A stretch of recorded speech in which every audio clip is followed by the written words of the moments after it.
Alors, fidèles amis téléspectateurs, bonsoir à chacun de vous. Merci, n'est-ce pas, de prendre le rendez-vous de cette émission sur votre télévision préférée. Vous savez que quand on se retrouve ici, c'est pour parler connaissance. C'est pour parler connaissance africaine, c'est pour parler connaissance traditionnelle. Donc, sur cette émission, nous recevons ceux-là qui sont en mesure de partager des connaissances avec vous. Nous recevons ceux qui sont en mesure de vous aider à sortir de vos difficultés. Là, nous sommes à Adjoum pour recevoir un monsieur pour vous, c'est vrai, qui n'est pas très âgé, mais vous savez mieux que moi que la connaissance n'est pas liée à l'âge. On peut être très âgé, mais très pauvre en connaissance, mais on peut être très jeune, mais très riche en connaissances. C'est la raison pour laquelle nous nous sommes déplacés au domicile de Rotor Venza afin d'échanger un tout petit peu avec lui sur les différentes connaissances qu'il a, qui peut bien sûr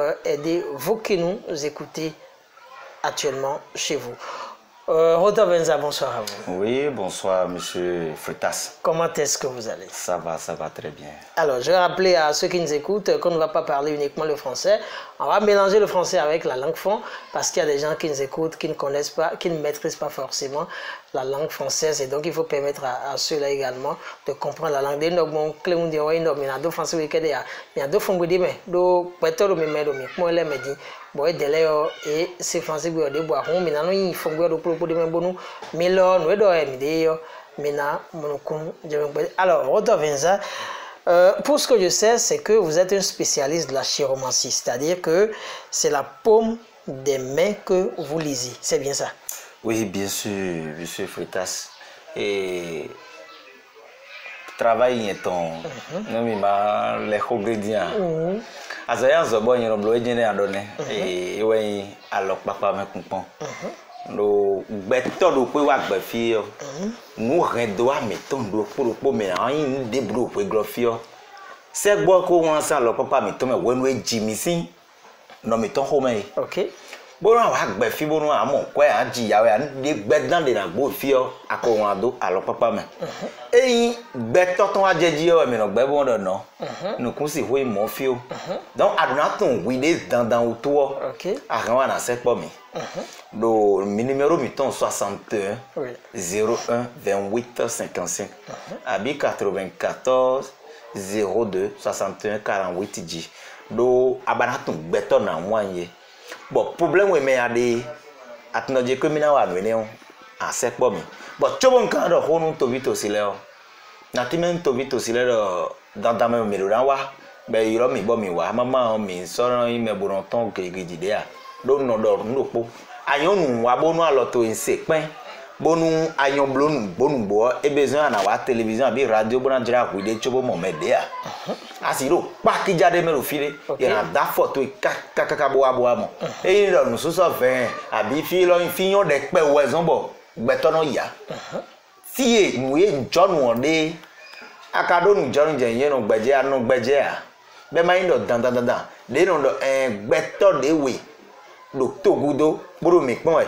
bo iro problem won me bo nwe fi ka hen na gbon iro biba e ba ka gbon fide e wa zon bo no wa radio abi télévision do nwe bo normalement bonu e wa mo gbeto do télévision e do na considérer me ne e wa mo wa to do télévision abi radio do gbeton se radio e na considérer ton do gbeto ke tin bo e no baraze problème ton bo mo mede we chobona yi ton do ide suwa bo wa mo we do télévision bo wa eze problème e ton so do tenu ma pe wa hun pe ayin ma wa wa su beto e ko do télévision abi radio e ado problème to e bo mede vo na résoudre we donc ma wo blo pe bo mede na go lo mede bo wenu alo go mede e be do dagbe ton mo yo mede vo ken na soutenir wi lo do ndevo me. Alors Rotor Venza, si je comprends très bien, c'est que dans la vie il faut absolument chercher à savoir ce que la nature nous réserve, ce que Dieu nous réserve, sur quoi nous sommes venus sur cette terre. C'est bien ça? C'est ça.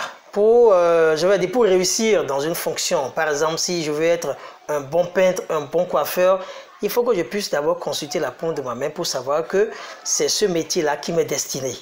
C'est ça alors. Bon, on a un peintre d'agwe par exemple, on a un d'acpateur d'agwe, on a un bateau, on a un bateau, et ouais quand on a dit bon on dit bon on m'accable moi et te ouais c'est rouge et on a tenu le freitas et ouais zombo mais non dorme bon na chona yi réponse to is dire na don todo mi to do fit din la mero ye mi ton pon din bon we do gbe mi jawe din ni me de ma lo problème ne me awon ni kekran bo so jonu we goton et le problème on da paton bo verser we yo ni kekran bo ize numéro joni bo do an se hole lo file bon problème ne me ade yo me le na résoudre yo te po bo so joni awon we goton igane ma he we do pono ge gbede pon o we so bo e ba kle mi yo ne ma he puis de pour pédé ou do mais puis do chance de mo télévision pour dire bon ouais ka kun pon din bo do yemi ton mo e bo do problème e ko mi na do fi din le de bo anu me de do kun kan bo se numéro an ko ko wa 61 01 28 55 abi 94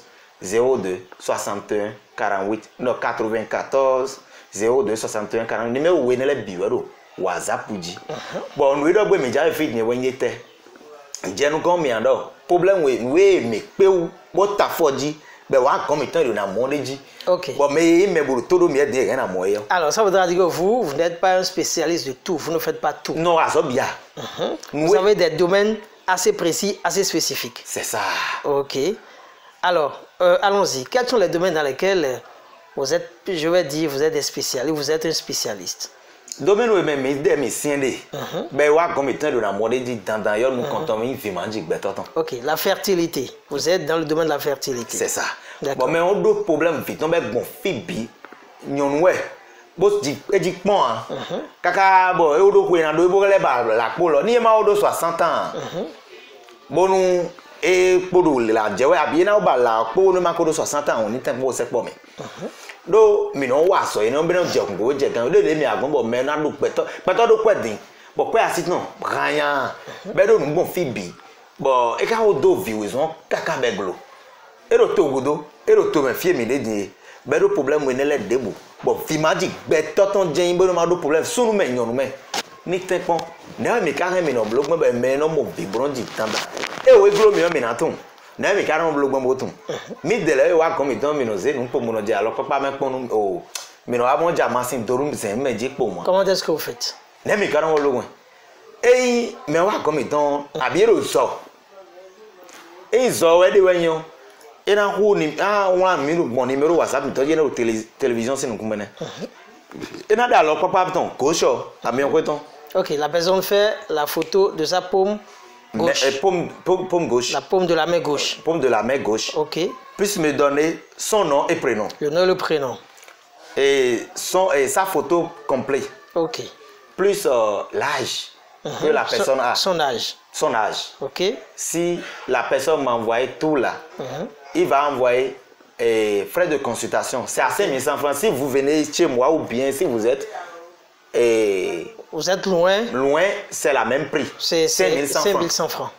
OK. Donc, si vous amenez ça, on va regarder la main de ce que vous amenez. Voilà, la paume de votre main. La paume de votre main. On va consulter la paume de votre main. On va consulter ce que tu amènes dans ta vie. Est-ce que tu amènes l'enfant dans ta vie? Ça voudra dire que le destin de chacun est inscrit dans la paume de la main. C'est ça. Si vous êtes femme et que vous devez avoir 5 enfants, c'est inscrit là. Notre problème, c'est que nous ne savons pas lire. Et vous êtes spécialiste de ça. C'est un métier que vous avez appris. C'est ça. OK.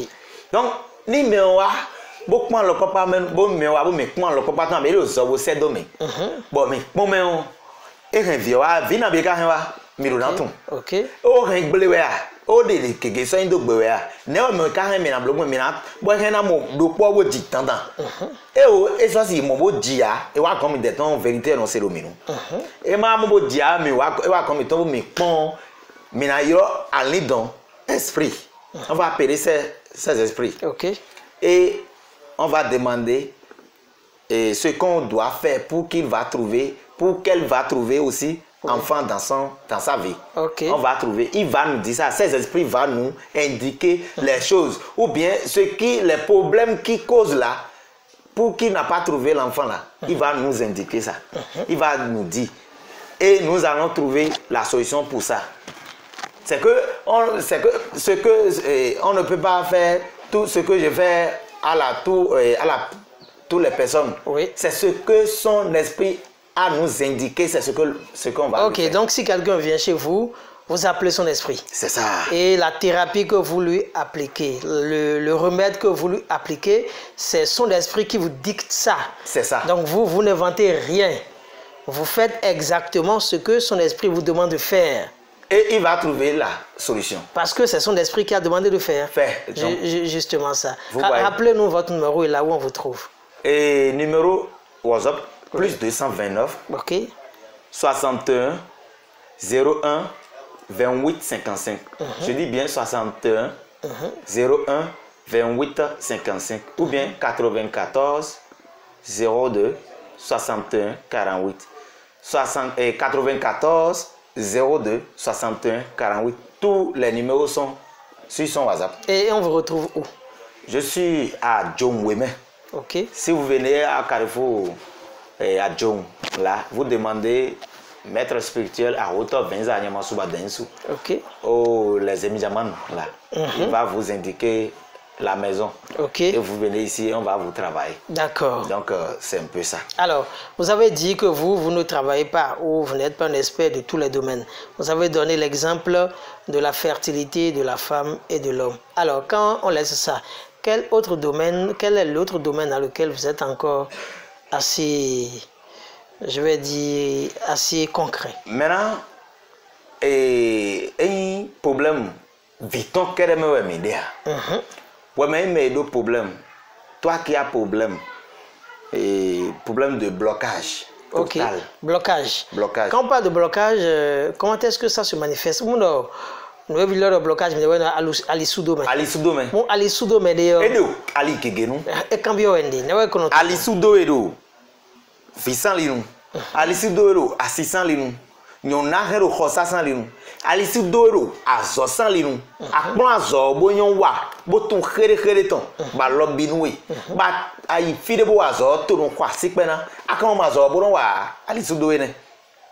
Et na ton zo a moya aka gbon ma pon de yo e moya atun won bo ka do ali ho de breja abi atun bo akwa to ton we meda yi bo gbeto alors se ku buro nu kunra imo we go to do nu kunra imo bo na he gble dada sinu we bo do gbere bo na blan dan we bo na hen we ne gble da sinu we bo e ka do mo blan dan da sinu we ngbo bo je to le hen gble ji pere ba mo do me je kudo wa ji hun ya o se po mi le anu mo pe gbin da ya soro mo ya ten po mo se po mi de le ro yi gbin da yi je pe ji ka bo nu we pe kodo bo to ko tun je kere hu ye do kare le hu ye do le de no yo ajenu le du isaji nu kon ya de abi kudo ya de me khole on ni ma so ayon de ji ahun ni ma so wa kudo gona o bo bo e fin di bo le je kudo wa ji ba do fin ba je kere so ina yon ma do mo bon oh no kan cambio o mi e roto on fait ça te we kana no bon na je people ji ko ya kabi e ro na chite meresu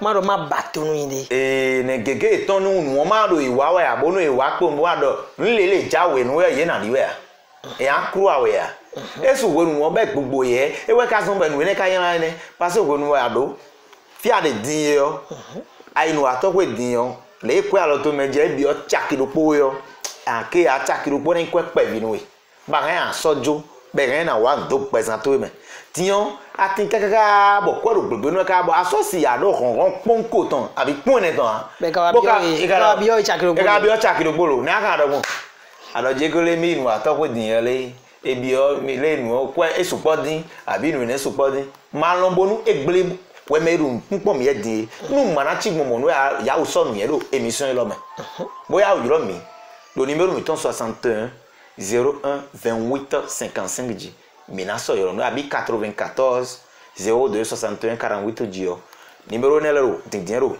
tele yo sin nu kumene numéro le bi o WhatsApp ji ba yoro mi o mi na so yoro no we bona wa so ha de ba de mi na to ha we na je kun do je gan we mo awa kan mi ton ma pe wa mi na gbonu ya son ropo e na problem wa donc e go sin apa ene kwe bo ado blocage o bi ndo di nle ko gble wa bo mi na pon we est-ce que mi pe bo na nu to le je ten ton me wa je mi na do nu we e ma kan sa pe wa we yan mi kan le bo gbenu. Alors je veux comprendre. Je veux comprendre. Si quelqu'un a un problème de blocage et qu'il vient vers vous, et vous détectez que celui-ci il a un problème de blocage, comment est-ce que vous faites? À Lyonnais, sous domaine, bon, mais bami monnaie. Comment est-ce que vous faites? N'est-ce pas blog bon?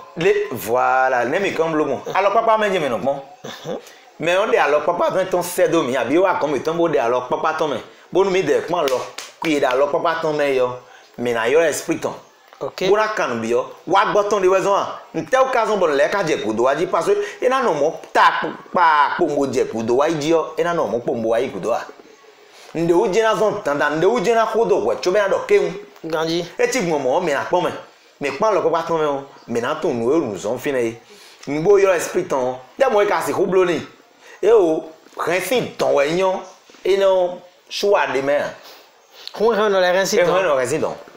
Bon, amon quoi je ba de me.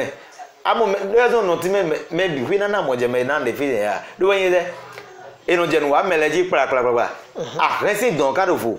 Ba ton di bo. Chonu ina je ko moji réellement bo donc ton a photo zero. E we bi kaka na do ko ka mo do ko kande jeji. Chona to kun don a hoze. Bono e magaro ko kande. E ma do ko kande ya bo ka do nu ba wa yan. E na gbon fi bi e na bladi na blo le o de bo ni na mo. Po yo jan je ta ton we tanda. E blo do. Bi o attention don ne. Bono e kana tun do a ko le we kana. E po wa yan mi de mi na do ni. Do e po. Ko to pe de ko. E ne de besoin de bu mi ablo no ya. Pe to kan tin de be à l'âge de 18 ans ya ni ya je million haji. Gandhi. Bi o attention don. Bo anu kaka igbada. Be kana tun o. Alors papa me je kan tun bon. Chobo nu mele tin bon nu so bon yo be nu mo be no le gbrin ye kege wen. We nu ama tun e no ayi nu wa so pe dan na mi sa ye Gandhi. Si se ho sa ye bon nu we ade ko mo jile yo. Nu we nu bo very town. Ba tun wa bolo bolo je yon ana ha ye we de bo ye we to na. Alors si je comprends bien, à travers ce que vous faites la chiromancie, je dois connaître, mais je peux connaître mes interdits et les éviter. C'est ça. Adonatun. Mama ado kwa mo akwa do he o na je godo ajido wonu gbe to na do mi na do bonu e but azina do mi na tite do jiwe bo wa mo je kwele nu e ve we le ye tun bo je ru je chonu ara ton me do nu e yan yan to me o nu e ve we le ji yan ta fo we nu e ve se jiji an lu su ni we tanda bo se na le se afa bo nu e le nu yo e na wa kon to e mama e na wa kon to pe de pon me na do bo bon ti to e na o da se bon ti to bonu noué vewele aton yero fo bon didien bonu petona do khodo we 0. Alors outre ce dont nous parlons là, outre le blocage, quelle autre solution est-ce que vous apportez aux populations de mi blocage au dos? Ni mi jo blocage do. Ba ton entendi. Bon edasi. OK. Bon asiton edo yo e secteur de buwa. Nous ko essentiel do podo mi we mi de. Bon chobonu mi kan do ina dasi ne o. Mi ati me mi agudo pede o fie ne o mi ati me mi do je kole chobonu ina dasi o. E je hawe da il me ho mi ton le wono no ibo kono ko bore kafa abi no yi gbeje me no kan to ina kan to me ina blo na lo nteme le no blo est-ce que yen po me ne po kai do we grofi bo nyon mi de me a egbejo mi so me le son e wan me de po nko fo ne e fo da je no da po amoro pe to wuri a lo bo no ba fi po Gandhi kaka be na ti fi akaka boku est-ce que nous ne ton pele a ça est ton lek pele a pele we a cette pele bo nu minan divio vian chikan adi vi ben chiku pele pon eh bon o retourne ça y di don mi we mi di do mi don blo consultation tanda mi don e do na pon tanda mi don pon alo papa mi ton le me dandan on mi mo yon de dion mo le juro mi yo mi na wa pon loje mi po me lo poka no po i pada bonu yon adi c'est bien ça. Alors je ne l'ai pas fait. J'ai une femme sous mon toit, ça ne marche pas entre nous deux. Comment est-ce que je peux faire si je peux? Et ne problème nous là ya bo mi ka ko po bon nous ne ka lo tije ne bo lo tiku die o to si c'est dédé a nwe mi le bo je po mi ka so ado mo ko ton le de mo ya po me ko mo kwa to je yun gudo yo ale do blocage nous bi le gble bo aso gble do we do nous ma pon kede ne ma pon we ne bo no chi gbo mo awa kan mi ton do we so nu bi fi bo ase a awa kan mi ton mi na na we teta ile asi ho to sa we so nu chi mo asu ada we so nu chi mo dion ne mo ja mi na blogbon e blodo mi na ya o ton interdiction mi ton le mo ra bondi mi do mi no do interdit les miodo et donaton et ma ton ande de mer amaton wa mbodo le bo na gble nu ejen wa de nde bo ai do bo na wa ze bo nde bo elele ni gbetoton he na pe ututu ara mi sa ye bo ha ewe e ti mo ne wa aziza to e ka lo gando do utu yo ne ka de présentement aton wa e do aje tambo aziza meton le honjo medo chore ka honjo do nu e vewe ablo po e chobe honjo do ne we ka na ablo gba aziza to na le do bo e na je hongo je kangbe bo nu ba de ya na mo komi ton awa bo mi na mo lo papa mi na ba fle mi fie no mo mi de o e ro bi ba mi we na wa ko to nu e wa de ko na wa wando keke sin wando fini bo yi mo wa jon we mesin kama ni agbeje kare fu ajon ton pe ndo keke no le mi ko ngbe awoto benza gon ina pa wa kon ti o pe gbe e ka yin do gbugbo ejan de akuku numéro mi ton 61 01 28 55 abi 94 02 61 48 e so ade ba ma si kuwa para kuwa de belin e wa gbo me ade belin ba si kuwa ten pombo de alo popa to ko se oda photo don se do mi na mi nkan to no ipre no photo to ro popo na bi ado na gona ba ze ko to chakaton pon ni awa gomi ton chakaton pon ni we ale do zo don chakaton pon ni je mi no yi gboro pon we ni le me bi no je kun gbogbo je kan gbe bo nwe ba de yo mi na to hawe ene keresin apaho we mi de a mi na do ho pere da zon sen apaho me de letin bo ye ko check pribo asako ku ba wa koku bonu eru monu me de me na se po mi na to he gbede yo voyo ne do impuissant akwene kwesi dimba do yon le bidine me la ho so no wa so gandia e so wa so gandia gegenoti asi emi dalewu ben me abi me on ro khosa on da si lo gbodin be on do pe la kale to ro ben din bona ton do tutu e ai fi le voir ça ne kwento ça zin ya wa edu kaka be do me ne be ye gonje na wa yo na ku de bi papata ana aba bi po belo na ba ko be na ajo wedo e o yonu wa da so po ba mo re o no fi le be an si wan do po eno je ka mo no je kon eno aje mo pe lenu e ma kai mo an bo nde kale wa we ya be sin gbeto wezon bo ne kun ya sato me yo so kan fon e aso kan fon e debu ai ku bi hun te pon wo se po mi e kai no eje to waji pere pere le vo se po mi na to kwa be na je kun go je kan gbe gbeto e me bo prostate ne uta ba donu edin be en ya zezon e do nu bi so yin nu le attention mi no je de yo azeno do me ganji ba lo fina po mo do to na wa so kakambla na rizik mo fi bia kwa zan ba so bo me ro kon do ya si je bidigbe nza million nza na bile akwa yen kwa do so mo iza kwa do fi na so mo fi ero ponko zan de we ponko zan de kwa do ne do bo kwa iza kwa da ho abi e ro je kwele o ason fichele ba son de yo no iza kwa kwa bi ku do gbado achite do gwi de wa son nu wa we mama nu we interesting mo na chite do gwi de ganji bo kan vito le ganji famille tous les ganji bo nu vito na jason e nu paracetamol na kwa e doto ko ni we du bo ne wa do ne doto wa o mo solution de u ni e ma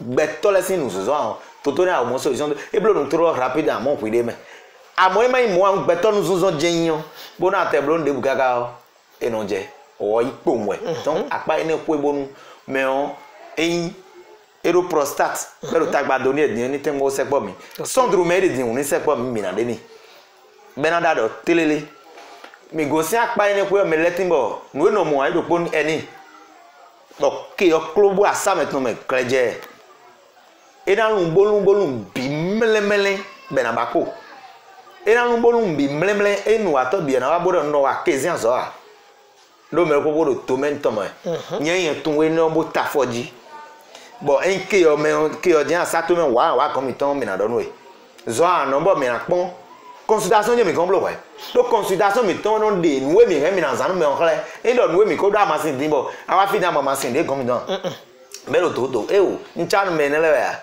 amo chobo no wa nde du me de yo ndo na tun nuwe nu bo je ha me on tanda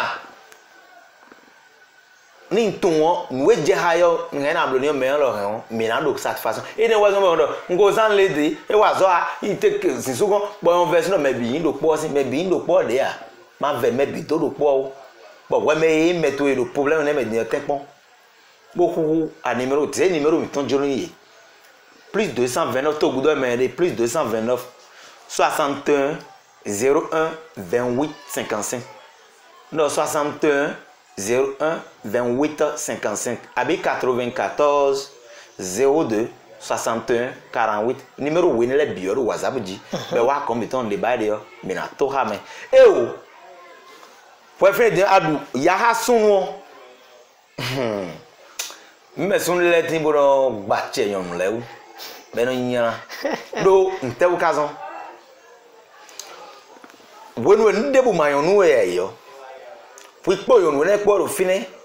Ba ne attacking no po no du ane jero po no du. Bo igbero ya kan. E ga konte nu e yo. E a konte ni yo yan. Amo Ajeda ho da no kunto e ga mali. Bo hen anayi mo, ayiza kwe da ho to wona yo no kunto mo ene dia. Ana mo da ya no pe wa do kwe asito ya wo. Bo da yin so ba na hotel ndebu le to ko me yon we pe ado na toju. Tra la o e nu konton e ado atun tenton meni. Eda bojodo bo imodevo bo toju bo me lu ya ha me jodo iyon de timro problem o ine o metin bo ba wonu asuton le se beni me keke ton yi yesu mezo bo me yon we ton ha beni to ho me yo be yon dagbe ya e oblo e regere alo ton jibo abio domaine o me pon abio do ine me o somo awon me pegbe troro ni echigbomo nwe medio no blo no pegbe da ye na oblo debu gaga de son yon menu kuma ya awon do gbeto babara yin kaka bo khofo etigbon son yon lero ya ne du okun ni ten ko so po mi so ne ka tin bo zan kwedo yon mo bra me bodu ya kweton kaka bo ni amoreje kere mi ko mo dokuno le moto no fin pen bo ene we yon bebe son din bo we me sun we ze te kweto ejo bedu kaka ne ejo do be je kere nu kun so si we mo le fui kun so yon o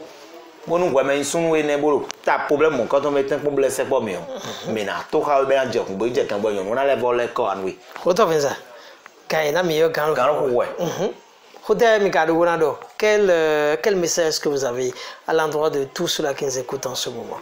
Et na chen do propos mi ton le inu kegewe me na do e do pe bi le je mi to me on inu wuzu bute donc mais me bo problème me to debu e do problème ene le mi do de epo nu popo me ga si hudo bi lo kan ji fia carrière be ro wen ha we nu teme nu eyin nto eta amura se kun si do meji pere pon o se po mi bo pe to kun si do ho bo nu eche do meji pere o se po mi bo nu we got to problème me ma yibo a o kenkle ma do je kole o ai ho na iro ni mero e o so na wa nu e o jeje aso no podo ni ajawe onu we he na inu control ton je ndo na sin we do we me wa jawe do yo nde bona je de menu man je de menu o amokwa kwa bino fun bino gbado atele yo adodin abaso vi kaka abapo amokwa mo de pere aso kaso podo we be ka igbeto ka pato we yan ihe na so kanu eso goro mo amomede a ba we ahun gbeto de buso wa we a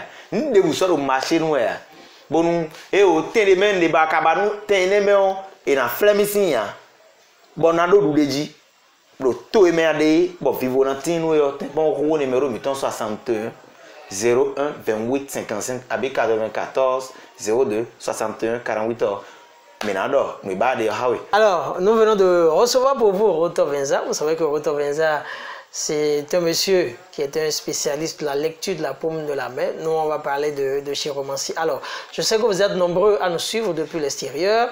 Si vous êtes à l'extérieur, vous êtes un Africain, vous vous retrouvez à l'extérieur et que les conditions dans lesquelles vous vivez là-bas ne vous plaisent plus, voici quelqu'un qui peut vous aider spirituellement. Vous êtes par exemple une femme et de l'autre côté, vous avez besoin d'un homme blanc qui va vous aider forcément à sortir de vos difficultés. Eh bien, appelez Roto Venza et forcément, il va vous aider. Vous êtes allé à l'extérieur pour prospérer.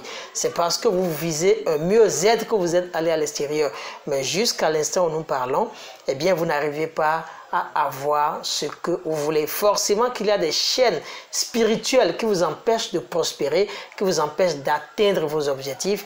Un seul numéro, celui de Roto Venza. Vous êtes femme, vous avez souffert avec un homme, mais aujourd'hui, cet homme prétend que vous n'êtes plus à son image, que vous n'êtes plus en mesure, n'est-ce pas, d'être son épouse. Allez appeler Roto Venza. Vous avez un problème de faiblesse sexuelle. un seul numéro, celui de Roto Venza. Alors, je vais plutôt dire que, quel que soit le problème spirituel que vous avez, n'hésitez un seul instant à l'appeler, il va vous aider. Merci de nous avoir suivis et à la fois prochaine.